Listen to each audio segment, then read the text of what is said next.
Good afternoon, everyone, and welcome to this presentation about quantum applications to financial technology domain. My name is Nitin Sharma, and I work in PayPal's Global Data Sciences AI research team. So you could learn a little bit more about our AI ML initiatives, the various research projects that we work on, and at some point also the quantum engagement and our collaboration here with D-Wave folks on the technology blog. So please feel free to check that out. Today's presentation is broadly divided into three areas. I'm first going to introduce you to the PayPal ecosystem and talk about what are the areas of opportunities for us when it comes to quantum application, and why do we care so much about applying quantum methods and quantum computing technologies to these problems. More specifically, we'll talk about domain and then the scale complexity. Also, the PayPal ecosystem generates a lot of heterogeneous data. So how do we figure out what kind of fraud patterns to actually go after would be a critical point of discussion. Then I'll bring in motivation and scope for quantum technologies. So here, two problems related to machine learning, actual model training, but also feature selection and how these problems are important. I'll also give you some sense of the current snapshot and the challenges that come about in that snapshot and where we see potential for quantum technologies to come into play. Last, we'll wrap up with the Cubo applications to fraud detection. This is where we'll actually get down to the actual project and the details of the project as to how the collaboration synergies between PayPal and D-Wave came into foray based on joint problem formulation and collaborations. So we'll talk about use cases and key questions. Also different variations of the Cubo problem. So Cubo is one class of problems, and you use methods like quantum annealing in order to solve for Cubo. So we'll also discuss various formulations. What were the kinds of formulations we came up with, juxtaposing them with the problems in PayPal. So very tight synergies there, and also reasoning as to why we picked those problem formulations. And then lastly, we'll discuss results, future direction, and some other use cases that we are currently working on or considering in this domain. So if you look at the PayPal ecosystem, it is like any social system where you have a social graph of consumers and merchants. And the idea here is to establish confidence and trust between these millions of transacting accounts, which could be buyers and sellers, and to provide them with this safe experience. We have to do this across multiple currencies. We have to do this in a very small period of time, but also at the same time do it at scale for different markets and complexities across different markets. Four different domains are of interest when it comes to applications of quantum problems or quantum solutions. First is the fraud detection problem itself, where we want to be able to detect fraudulent activity accurately. But at the same time, we want to be able to approve our good users as quickly as possible and as swiftly as possible to provide them with the best customer service experience. Credit, so we want to also identify how creditworthy people are, and if they are creditworthy to a certain extent, then what kind of credit lines should we be allocating to those customers? We also look at marketing problems, reasons why people churn in and out of a product, also predicting lifetime values of the customers themselves. So there's a lot of causal inferencing, causal reasoning kind of formulation that shows up there, which we see could have potential applications in the future when considering quantum synergies. We also have finance-related problems, two of which very specifically that we have considered in the past are related to currency arbitrage, also value at risk assessment. And I'll try and give you a little bit of a peek of that towards the end of this presentation. So the idea here is you have different kinds of PayPal customers, could be P2P, person-to-person transactions, could be business-to-person, business-to-business, these kinds of transactions. You also have people using PayPal for a wide range of purposes, right? So they could be cross-border transactions versus transactions that happen domestically. They could be small-scale or retail transactions, but they could also occur online or in-store. So pretty quickly, you start seeing an ecosystem that generates a lot of heterogeneous data because you're seeing customers transacting with PayPal in a bunch of ways. This is to give you a quick sneak peek at the 2020 stats, and just bottom line is to give you the sense of scale here. So this is to 2020 full year statistics. The key idea to note here is 15.4 billion transactions annually, and it comes to around 30 to 40 million transactions per day. So you're looking at a scale that is pretty massive, and a graph which is hundreds of millions of customers. So We are somewhere close to the 400 million customer mark, and we also have different kind of accounts, so 29 million, and actually upwards of that now, merchant accounts in multiple countries, multiple currencies, and funding instruments. So if you look at fraud patterns, they evolve differently across different geographies because also of the fact that there could be different rules and regulations at play in different countries. So to give you a very quick flavor of the complexity of risk, so let's dive a little bit deeper into what kind of risks are we talking about, and how could the problems like machine learning and feature selection become more complex as a consequence of these risks. So first you have the stolen identity risk, where you might have a fraudster steal the identity of a legitimate PayPal customer and then start monetizing from that account. So you have to be able to detect the probability with which the transaction that's happening from a given account is authorized and is happening from the account that's actually legitimately owned. So there are many ways in which stolen identity fraud actually occurs. There's also stolen financials fraud. So you could also have fraudsters steal financial instruments like credit cards and bank account numbers and use those to create fake PayPal accounts or PayPal accounts that could then be monetized in different ways. So the kind of modus operandi that's at play is very different in either of these cases. You could also have a collusion modus operandi where you might have buyers and sellers colluding with each other to defraud the underlying system. So when you think about fraud detection, two challenges come into play. One is, how do you accurately define that label, that fraud modus operandi? What if multiple fraud modus operandi have occurred at the same time? Which one would it be in that case? Is there room for mislabeling there? And then once you define that modus operandi, what kind of features would you be using in order to extract that fraud pattern with as much accuracy as possible, while making sure that the false positives are as low as possible, or while making sure that good users continue to have the best experience? We also have fraudulent fraud patterns like not sufficient funds, where you might not have enough money in the bank account, and PayPal may not have a way to know that that's true when the transaction is happening out of a bank account. So you also have to be able to predict with reasonable amount of accuracy that the person who's transacting from a bank account is going to make good the purchase in terms of the money that is going to take for that transaction. We also have credit fraud and credit risk that you see to the right side of this particular slide. So bottom line is, fraud patterns are very diverse, and labeling is a challenge. You also have to see whether the transactions happened within the country or across different countries in a cross-border sense. So now the core characteristics of the PayPal system as a result of what we just discussed is, first, it's a heterogeneous system. It's a large payment volume system. There's multi-objective optimization criteria here. Prove the good users as quickly as possible, but also at the same time, identify fraudsters of different modus operandi accurately. Also, fraud patterns evolve temporally. So the patterns that you might have seen last year might have phased out and made way for new patterns as a result of evolution of technology. And so how do you ensure that the features that you build at that time are temporally robust and are still capable of continuing to catch the fraud patterns that were relevant in the coming years or as they are evolving? It's class imbalance. Small fraction of users could be bad, but they could have propensity to cause larger amounts of fraud or dollar loss. And then it's a domain-centric approach. So often you have to use a lot of financial technology-oriented domain know-how and segmentation in order to build models that are super targeted to all of these different modus operandi across different countries and the way they evolve. So some of the challenges here then ends up being, how do you discover features and representations that predict these kinds of fraudulent activities? How do you identify complex interactive effects, right? It's also possible that fraud patterns occur simultaneously. So how do you discover features that might be potentially interacting with each other? And this may not be in a way that it's just a univariate feature importance. It could be multivariate. It could be an interaction of features at a two-way level, at a three level, at a multi-way level. And how do you capture the essence of that complex interaction using classical optimization? But does quantum give us an advantage there? Is a question that we ask often and also will in the course of this collaboration that we have with D-Wave. We also want to build models that are temporally robust. Can we do that utilizing technologies that are available to us? And then also search massive parameter search spaces in discovering these optimal patterns. So what you see to the right side are certain interactions. So for example, you might have a transaction happening out of a device.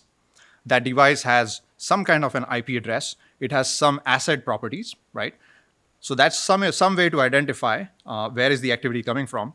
But the device also might be using a browser.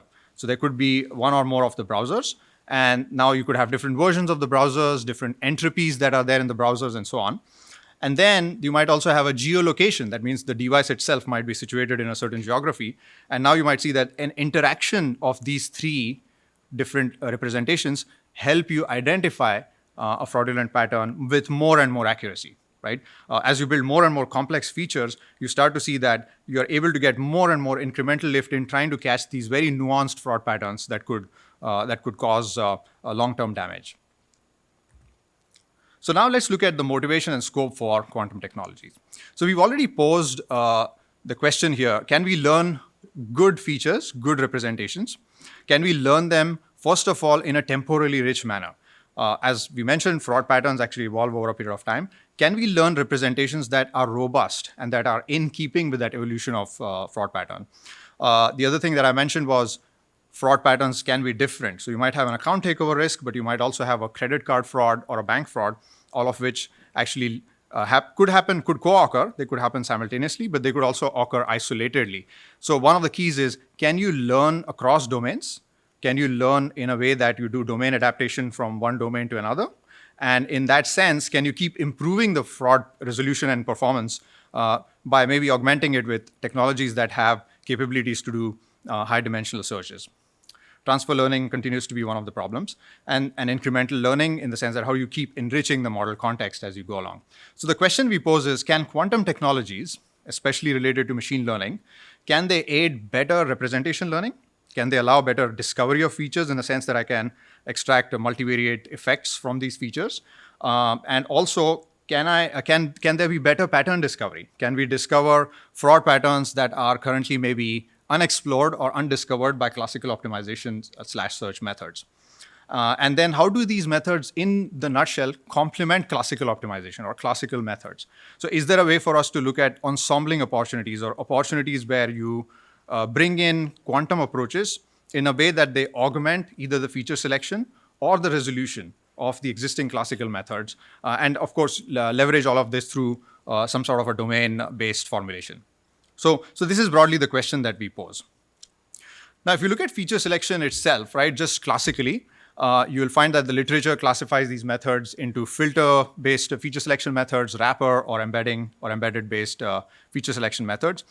Filter-based methods typically work very well on the univariate front, where you might have to pick the efficacy of a feature just based on the feature being in the model by itself. For example, something like the correlation of the feature with the response, or a chi-square test that's performed on the feature to assess how significant it is, or what is the nature of interdependence between that feature and the response, and so on. And then you might have wrapper-based methods, such as recursive feature elimination, which is actually quite commonly used in the machine learning context, where you might, as you see to the top right, train a model, right?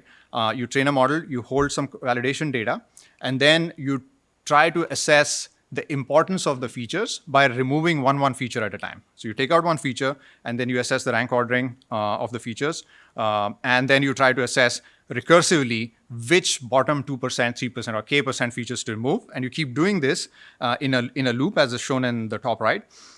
Here we have given an example of random forest, but it could be applied to any other method. So recursive feature elimination could be an example there of this kind of approach. And then you could have embedded methods where a tree-based algorithm itself does feature selection, right? So you have variable importances that you get as an effect of the tree-based machine learning approach. Different features have different criteria, and it's almost a multi-objective optimization problem, right? Because you have some features that optimize for univariate fitness, some features optimize for multivariate fitness. They may not be good features by themselves in a model, in a univariate sense, but they could be good surrogate features. As you see in tree-based models, sometimes you might find features that are not that strong univariately, but are pretty good as surrogate features because the conditional distribution of the data keeps changing at every node. So now in that sense, because it's a multi-objective optimization problem, can quantum methods help us in some sense in discovering some of this multi-objective flavor to the problem? So that's the question we pose. Can quantum approaches assist in sweeping through large feature spaces and then helping us discover these complex fraud patterns as well?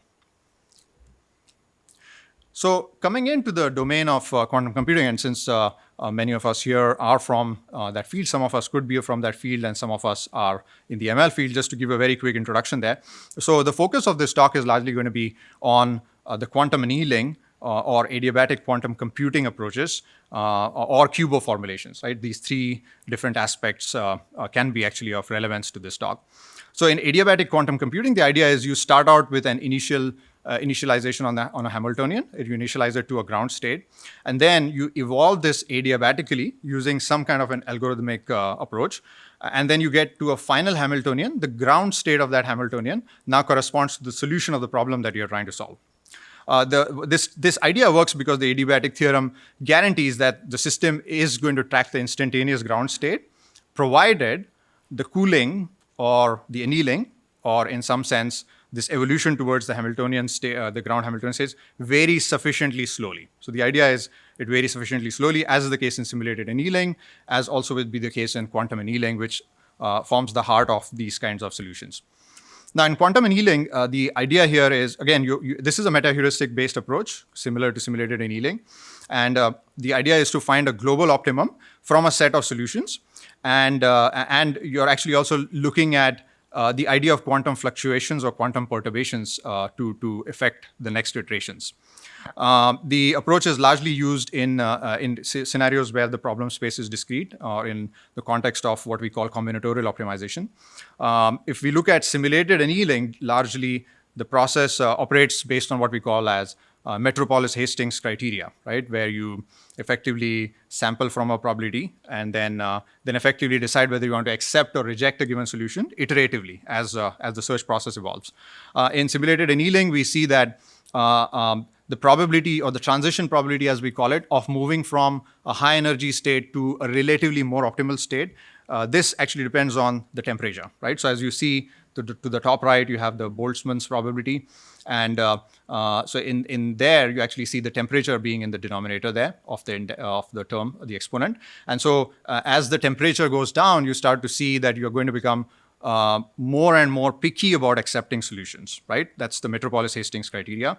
In quantum annealing, you have more or less the same premise, except for here, you're actually measuring the strength of a traverse field. So you see the probability there is actually, certainly it does have the delta, which measures the quality or the energy state that you're currently in and the energy state that you're going to transition in. And it actually computes what we call as the quantum mechanical probability of this change in amplitude in multiple ways.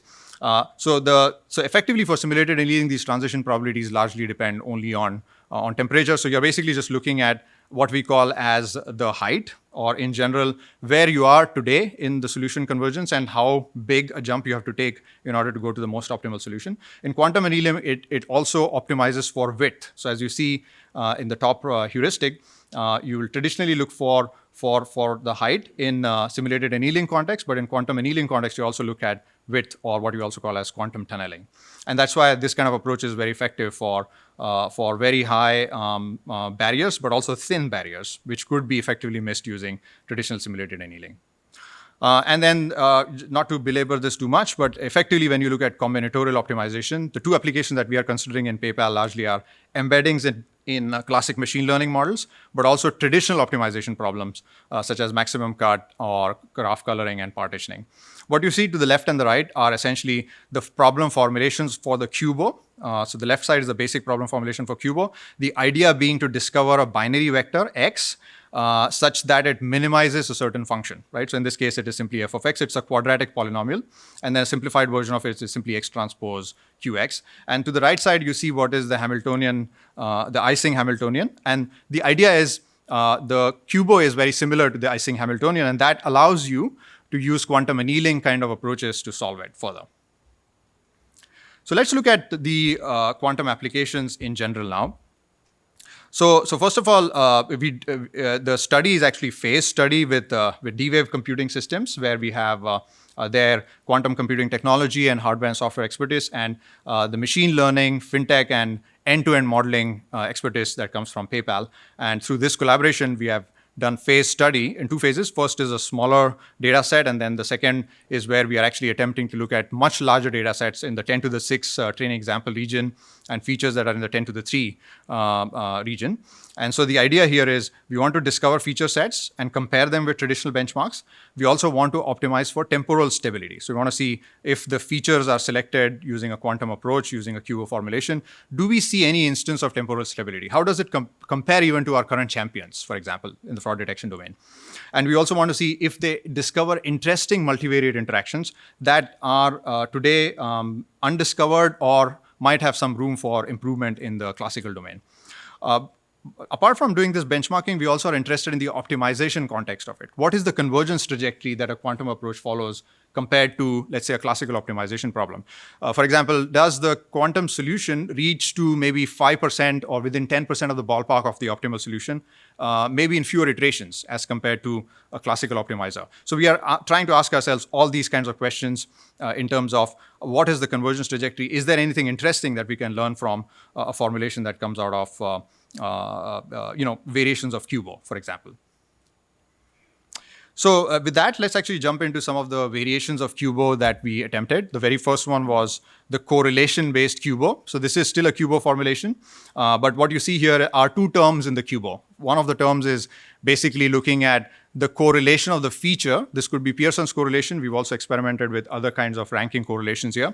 But bottom line is some correlation metric that actually looks at the correlation of the feature with the target. And the second term, which has a penalty, and you can almost see that you have an alpha and 1 minus alpha term there. So the second term basically looks at correlation between variables. And the idea here is there any redundancy that is discovered from highly correlated features? Do you need both of them, especially if both of them are highly correlated to the target variable? So this is one of the formulations that we consider, also the correlation-based QUBO. The second one that we consider is mutual information-based QUBO.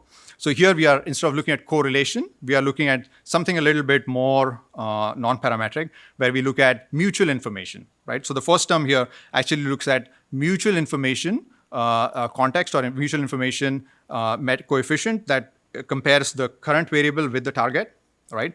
And the second term actually looks at the conditional mutual information, where you look at conditioned upon the fact that one or more variables are already in your model, quote unquote multivariate effects potentially to be discovered. What is the mutual information gain that comes from introducing a feature into the model, right? So now you have 2 different formulations, and the underlying study actually took into consideration both of these and a bunch of variations of these as well. Now, if you look at for additional compute stress testing, we introduced different types of feature transformations. We also did a massive parameter search on the alpha itself, but also introduced constraints on the L0 norm, for example. That means we want to just constrain the selection of the number of features to see if the quantum algorithms discover better or more interesting features in the same subset or with the same cardinality bound even. We also attempted what is called the extended correlation-based QUBO. Here, we actually we wanted to go beyond bivariate correlations. So correlations in the previous scenarios that we saw are correlations between the feature and the target. But here we extended it to see if we could discern multiple correlations or multivariate correlations. So we introduced basically 2 different vectors here. The first one is correlation of the feature with the target, and the second one is a matrix of correlations that are between features. And then we introduced this this metric on correlation metric, or actually a correlation metric that actually takes into consideration the product of intervariable correlation and correlation of the variable with the target. And then we came up with an optimization function that you see to the right side that we hoped would give us some guidance, not necessarily better guidance, but some guidance in assessing if you have simpler contexts that go from linear to polynomial regression or linear regression to polynomial regression, what is the extent of jump you will see if you actually consider 2-way correlations, but maybe also look a little bit more, a little bit beyond maybe 2-way correlations to multivariate correlations. We did the same thing for enhanced mutual information QUBO. We also compared these with the QBoost method, which is a standard method that uses boosting, in order to minimize the squared loss, as you see in the second function there, but also a regularizer term, which is a penalty again on the L0 norm, just to keep the feature bound to a low limit. And one of the ideas that we also experimented with was the hybrid ensembling method, right? So in this sense, different QUBOs are optimizing for different criteria. Some QUBOs are optimizing for correlations, some are optimizing for mutual information, and there were 2 or 3 other variations that we are currently in the progress of wrapping up and then trying to see how it would work with the overall synergy. But we also looked at combine these standalone QUBO methods to create a more high confidence objective function, and then see if we could combine the strengths of different standalone methods. The idea again is to go more and more in the multi-objective optimization domain. So that was one of the last methods. The general direction here was we looked at, in feature selection, we looked at tuned correlation and CMI, conditional mutual information. For the classical domains, we looked at QBoost, AdaBoost, and RFE. So think of these as our performance benchmarks, right? So we are doing feature selection using 2 QUBO-based methods with 3 classical methods using different classifiers. So which were those classifiers? Logistic regression, gradient boosted trees, and random forests. The way we evaluated performance were based on 2 different criteria, weighted and unweighted. So one, we looked at negative log loss, which is basically a threshold agnostic measure that gives us some confidence in how these methods compare. And then also looked at accuracy. So now these were thresholds that were determined by the underlying domain, right? So different domains have different appetites for risk, and we translated that into the scoring metric itself. In order to make this comparison more rigorous, we did thorough bootstrapping. So we created a very large number of bootstraps from an underlying test data set. And then we developed confidence interval bounds, also correcting them using the Bonferroni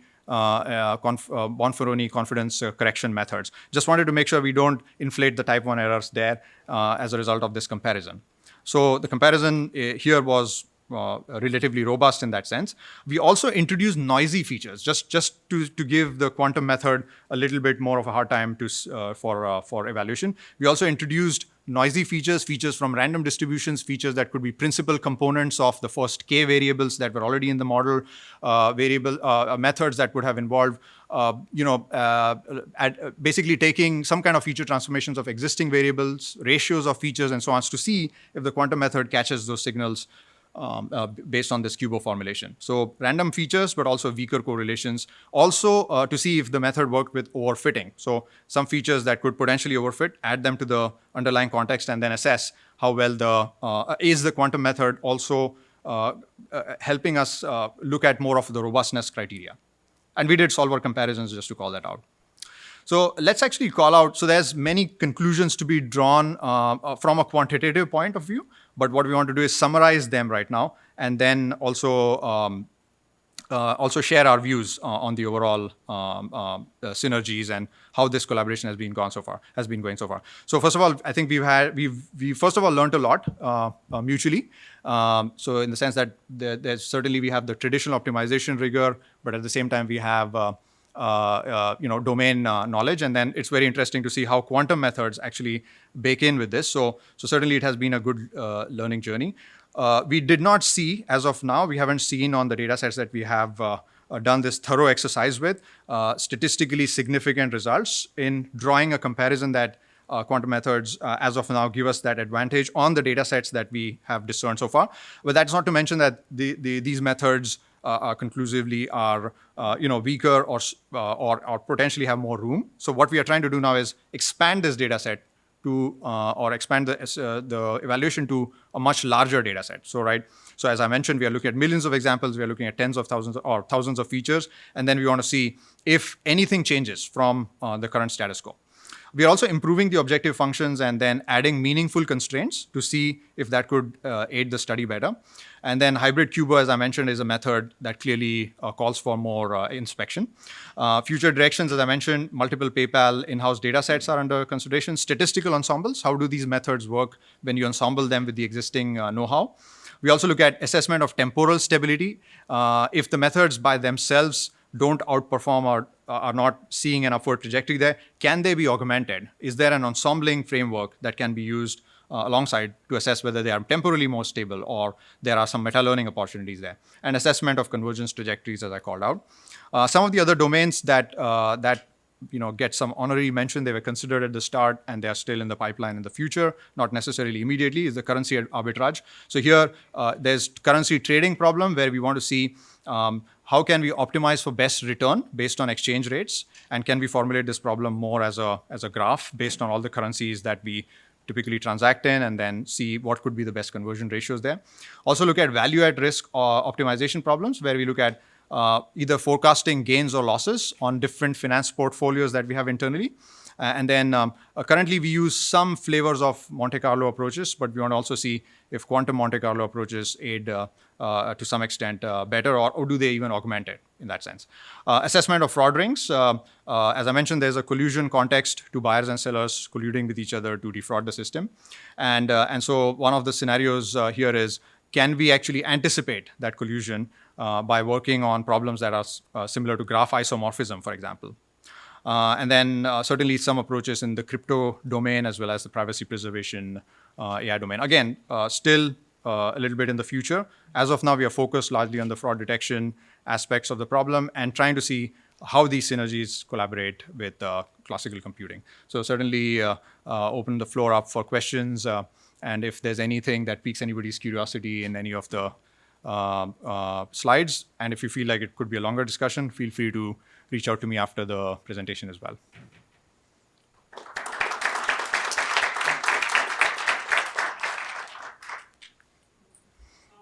Can you say something about on your average PayPal data sets?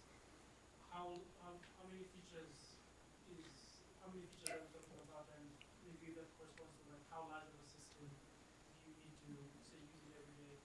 And then another question also is the time to solution. How important is it for this application? Is 1 minute significantly different than 1 hour? Yeah, that's a great question. So I think in terms of the size of the data sets, we clearly look at millions, in some case tens of millions and even hundreds of millions of examples. This depends on the underlying modus operandi.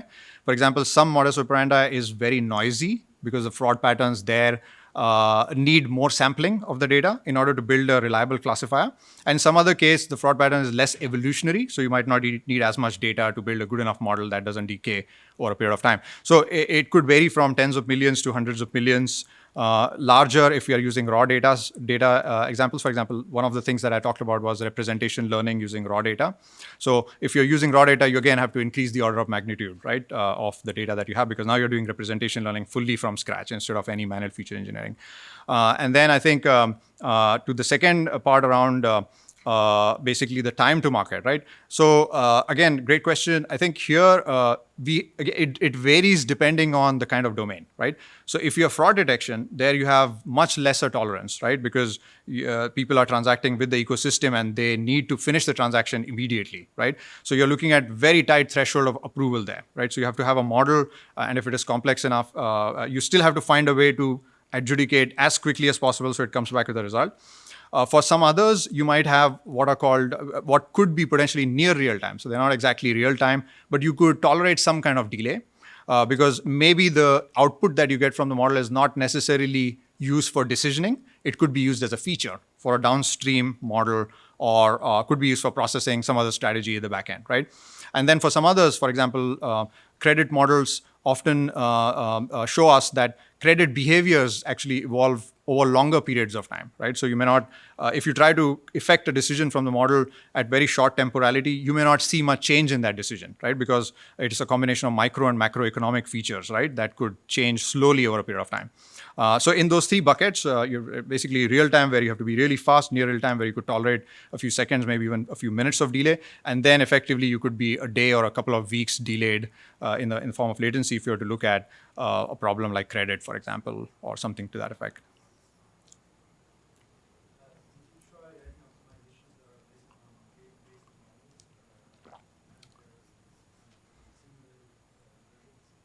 Yeah, so I think, so at PayPal, we have been exploring this field quite exhaustively.